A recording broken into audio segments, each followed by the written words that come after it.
Carola Kuschel, 1989 was a big year.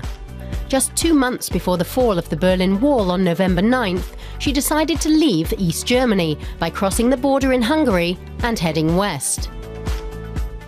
It was a spontaneous decision.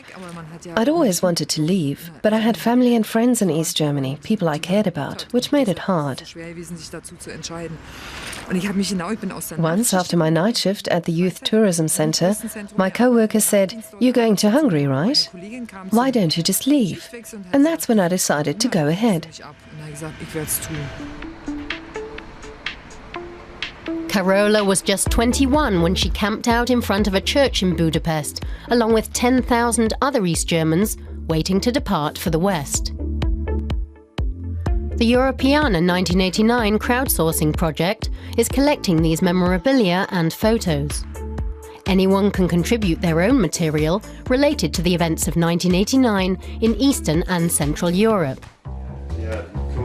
The website was launched by Frank Drauschke, a historian based in Berlin. Today, he's digitizing Carola Kuschel's secret police file. Back then, her flight to the West was illegal. Ordinary objects from the former East Germany are also being archived. Well, it's hard to see the educational value in a package of laundry detergent, but I guess it's important to preserve these memories so that people don't romanticize what it was like in East Germany.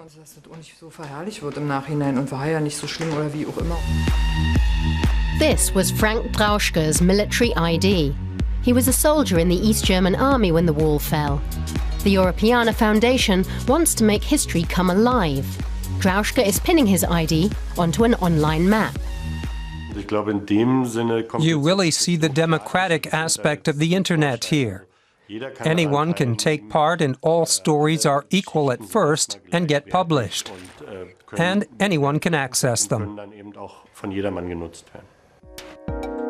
The anniversary of the fall of the Berlin Wall is a major online event. Deutsche Welle is also taking part with a multimedia presentation retracing the former inner German border. On Twitter, the excitement of those events is being recreated, in real time, 25 years later.